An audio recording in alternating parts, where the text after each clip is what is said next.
Hello everyone, this is Erik, the Asian movie enthusiast, and this is my review of Sleep, a Korean horror movie from 2023 that stars Jung and Sun-kyun. This is one of the most highly acclaimed Asian horror movies of last year.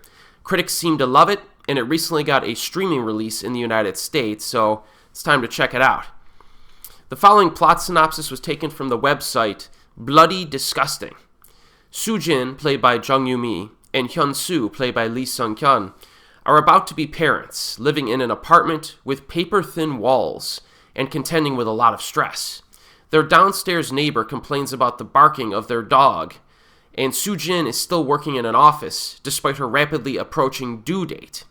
And Hyun is growing disillusioned with his acting career, so it's hardly surprising then when Soo-jin wakes one night to find her husband sitting stiffly at the edge of the bed, experiencing an odd bout of sleep-talking. Someone is inside, he ominously declares before falling back to sleep, leaving his worried wife apprehensive and paranoid. She searches the house and finds nothing, but her husband's words hang heavy over the drama to come.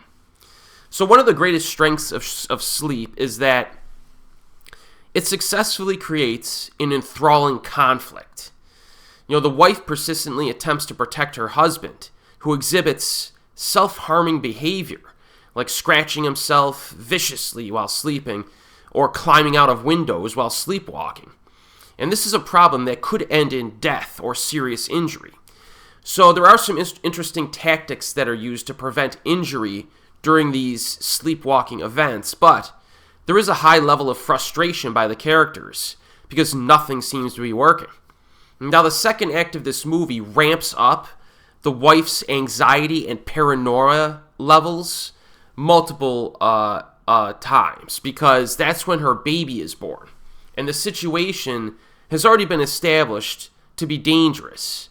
And, possible unintended harm to the child becomes a high priority to avoid.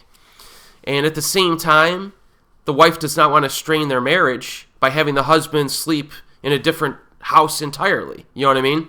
And who knows if that's even going to work. You know what I mean? He might sleepwalk into the house and try something. So they have to figure out what's causing the problem and how to solve it. Now the final act, which I will not spoil the details to, does have some interesting plot developments that are very nicely written, and it keeps you off balance. Pretty satisfying conclusion there. Now, one thing to keep in mind, you need to pay attention to the details of this film because there is some indirect communication present. So, for example, the first scene shows a slipper that gets caught in like a swinging door late at night, and the door's kind of slamming on it. Not a detail you would typically, remember, or it would stick out to you as a viewer. But a few minutes later, one slipper falls off of the husband's foot while he's sleeping, and it's just shown, indicating that he was sleepwalking earlier, because the other slipper is missing. So you gotta put some pieces together here. Not overly complicated stuff, but you do have to pay attention. And this is a movie that will benefit from repeat viewings and kind of reading other people's reactions to how the film explores the sub-themes that emerge. So there's quite a bit of content in this to mine out of it. Now, in terms of acting, Jung and Sun-kyun are both elite. And, real shame that Lee is no longer with us.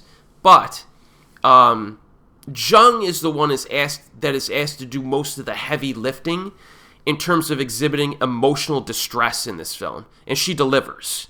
Now, Lee is given a more reserved role until the situation becomes more harrowing later on, and then he's asked to kind of step up with some pretty intense scenes. So the way these two play off of each other is another strength of the film. Now, in terms of the scares, the opening scene has some good suspense to it. You're kind of wondering, is there going to be a home invasion early on, even though that's not really that style of movie? Is there a ghostly presence here? Is it simply a psychological disorder? You're wondering, what's causing these sleepwalking bouts? Because the husband says he hears somebody. There's somebody in the house, you know what I mean? So you're wondering, is there a person involved? What's going on here? There are not too many big horror set pieces in this until the finale. However, there are a lot of creepy little moments and situations of suspense and terror, mostly involving the husband's behavior while he's sleepwalking. So if someone was acting this way in my house, I would be scared for their safety as well as mine, because they're not in control of what they're doing.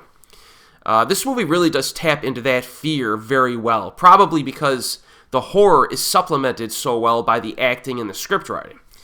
There are a few slightly wince-worthy scenes of violence, but nothing crazy. So, all in all, I think Sleep is a very high-quality horror film in terms of craftsmanship, and you can see why so many people like it so much.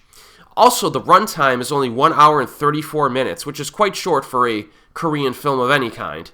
I do strongly recommend this. If you want to keep up with Asian horror, this is kind of a must-watch, and it's currently streaming on Amazon. It's also available on a Region B Blu-ray right now, and it's supposed to get a Region A release in the United States on December 17th, so put it on your Christmas wish list.